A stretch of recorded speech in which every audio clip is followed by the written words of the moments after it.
గురుచైత్ర పారాయణం శ్రీ గురుచైత్ర అధ్యాయం 51.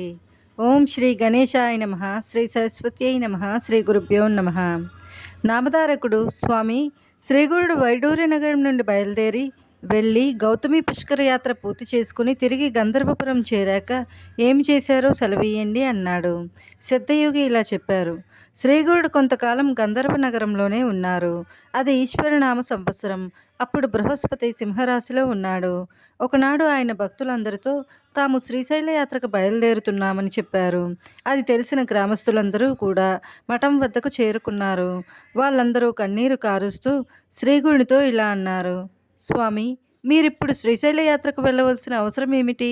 తాము తమ అవతార కార్యం పరిసమాప్తి చేయదలిచినట్టు మాకు తోస్తున్నది. ఇంతకాలము మీ అనుగ్రహంతో మా కష్టాలు అభీష్టాలు తీర్చుకుంటున్నాము. మీరు ఈ గ్రామంలో విజయం చేయడం వల్ల ఈ గంధర్వపురం భూలోక వైకుంఠమనదగిన మహాపుణ్యక్షేత్రంగా రూపొందింది. నిజానికి మీరు మా అందరికీ కులదేవతగా నిలిచారు. మేము అజ్ఞులము, దీనులము.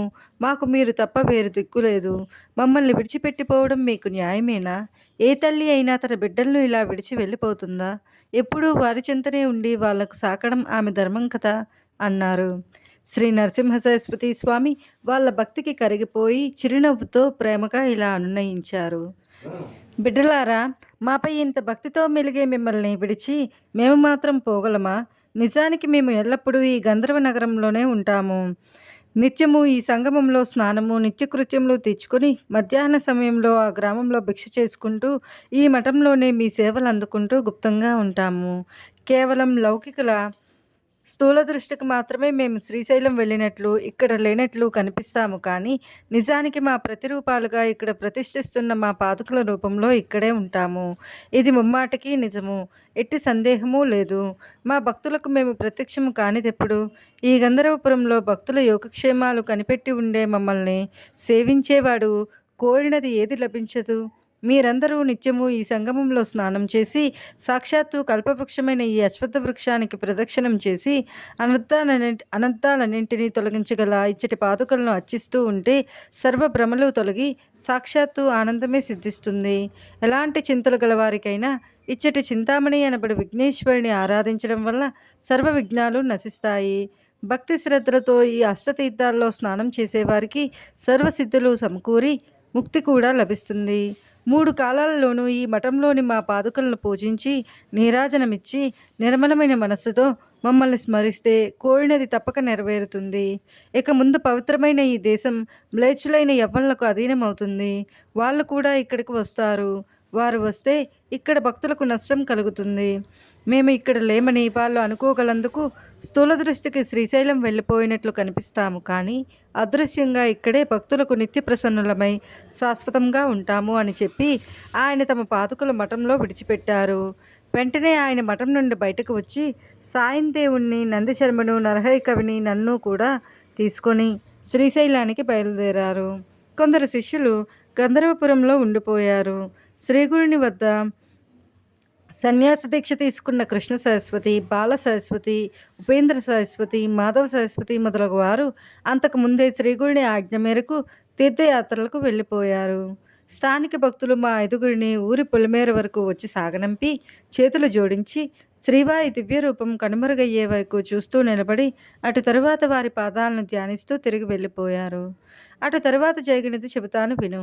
వెనుక శ్రీగురుడు వైద్యనాథ క్షేత్రం నుండి బయలుదేరినప్పుడు వారి వద్ద సెలవు తీసుకుని తీర్థయాత్రలకు బయలుదేరిన శిష్యులు వైడూర్య నగరాన్ని పరిపాలించిన యవనరాజు శ్రీగురుని ఆజ్ఞానుసారం కొంతకాలం ముందే శ్రీశైలం చేరి అక్కడ వారి రాక కోసం ఎదురుచూస్తూ ఉన్నారు. బహుధాన్యనామ సంవత్సరంలో ఉత్తరాయణ పుణ్యకాలం వచ్చింది.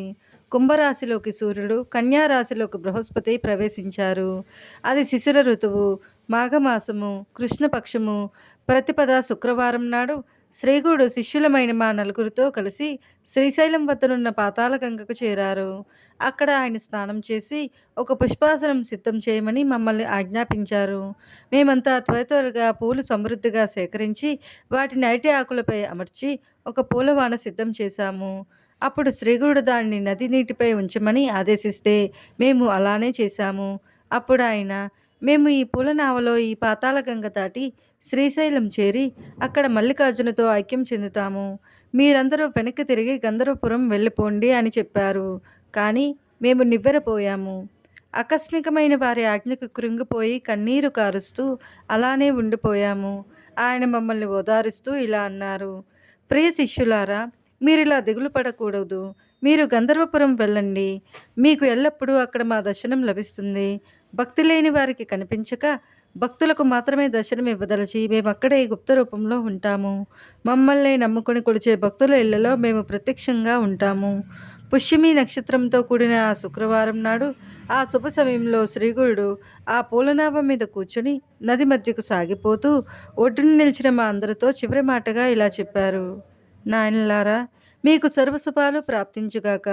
నలుగురు ఒక్కచోట చేరి మా చరిత్ర పారాయణ చేసేవాడు, అందులోని స్తోత్రాలు పఠించేవారు, నామ సంకీర్తన చేసేవారు మా ప్రీతికి పాత్రులవుతారు.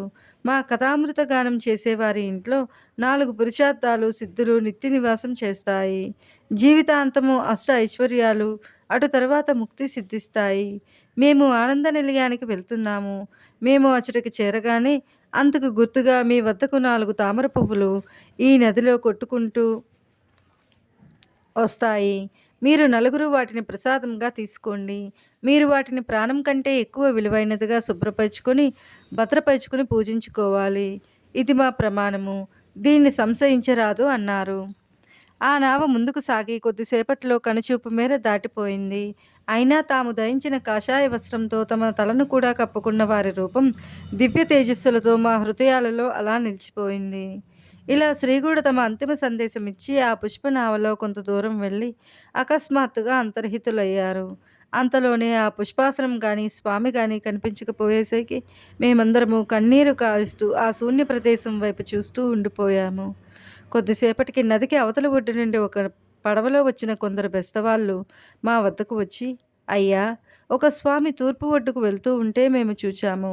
వారి కాళ్ళకు బంగారు పాదుకలున్నాయి. వారు కాషాయ వస్త్రం చేతిలో దండము ధరించి ఉన్నారు. ఆయన మాతో, మీరు వెళ్ళి మా శిష్యులతో మేము మీకు ఎదురైనట్లు చెప్పండి. 4 పువ్వులు నదీ జలాలపై కొట్టుకుని వారి వద్దకు వస్తాయి. అవి తీసి వారికి ఇవ్వండి. మా పేరు నరసింహ సరస్వతి. మేము స్థూల రూపంలో కదలివ్వడం పెడుతున్నాము కానీ గుప్త రూపంలో ఎప్పటికీ గంగాపురంలోనే ఉంటాము. అక్కడే ఎల్లప్పుడూ మా సేవలో నిమగ్నమై ఉండమని చెప్పండి అని చెప్పారట. వాళ్ళు ఆ విషయం మాతో చెబుతుండగానే 4 తామర పువ్వులు నదిలో కొట్టుకు వస్తున్నాయి. శ్రీగురుని ఆదేశం ప్రకారం ఆ బెస్తవారు వాటిని చూడగానే నదిలోకి దూకి ఈదుకుంటూ పోయి ఆ 4 పువ్వులను తెచ్చి ఇచ్చారు. వారి నుండి ఆ పువ్వులను అందుకుని సాయందేవుడు మా అందరికీ తలా ఒకటి ఇచ్చారు. అవి తీసుకొని మేము శ్రీగుడిని స్మరించుకుంటూ గంధర్వ నగరంలోని మఠం చేరుకున్నాము. శ్రీగురుడు అక్కడ నుండి బయలుదేరి వెళ్ళినప్పుడు మమ్మల్ని సాగనంపిన గ్రామస్తులందరూ దిగులుగా ఆయన కనుమరుగయ్యే వరకు చూచి శ్రీగురుని గురించి మాట్లాడుకుంటూ మఠం చేరుకుని అక్కడ కూర్చున్నారు. ఇంతలో అకస్మాత్తుగా అక్కడ శ్రీ నరసింహ సరస్వతి స్వామి యథాపూర్వం తమ స్థానంలో కూర్చుని కనిపించారు. ఆయనను చూచి అందరూ ఆశ్చర్యచకితులై నమస్కరించి లేచేసరికి వారి రూపం అదృశ్యమైంది. అంతటితో గ్రామస్తుల సంశయాలన్నీ మటమాయమై ఆ అవతారమూర్తి సామాన్య మానవులని తలచడం ఎంతటి అపచారమో వారికి అర్థమైంది. అందరూ ఆ సర్వగతునికి సాష్టాంగ నమస్కారం చేసుకుని తమ ఇళ్లకు వెళ్ళిపోయారు. అప్పుడు నామధాయకుడు, స్వామి, ఆ పువ్వులు ప్రసాదంగా పొందిన మహాత్ములెవరు అని అడిగాడు. సిద్ధయోగి, స్వామికి శిష్యులెందరో ఉండేవారు. వారిలో బాల సరస్వతి, కృష్ణ సరస్వతి, మాధవ సరస్వతి, ఉపేంద్ర సరస్వతి ముఖ్యమైన వారు. వీరే కాక ఆ శ్రీశైల యాత్రా సమయంలో సాయందేవుడు, నందిశర్మ, నరహరి, నేను మాత్రమే స్వామిని అనుసరించాము. ఆ పువ్వులు ప్రసాదంగా లభించినవి మాకే. నాకు దొరికిన ప్రసాదం ఇదిగో చూడు. దీనిని భద్రంగా ఉంచుకుని మనస్సును నిశ్చలంగా గురుపాదాలపై నిలుపుకున్నాను. అందుకు సాధనంగా ఈ గురుచరిత్ర కూర్చాను. అంతేగాని గురుమహిమను పూర్తిగా వివరించడం మహితాత్ములకు మాత్రమే సాధ్యమవుతుంది. ఈ దేహంలో పురుషార్థాలను అటు తరువాత పరమార్థాన్ని ప్రసాదిస్తుంది. దీని పారాయణ వల్ల సుఖము, పవిత్రత, శాంతి కలుగుతాయి. పాపాలు, రోగాలు నశిస్తాయి అన్నారు. శ్రీదత్తాయ గురవే నమః. శ్రీ శ్రీపాద శ్రీ వల్లభాయ నమః. శ్రీ నరసింహ సరస్వత్యై నమః. గురుచరిత్ర పారాయణం అధ్యాయం 51 సమాప్తం.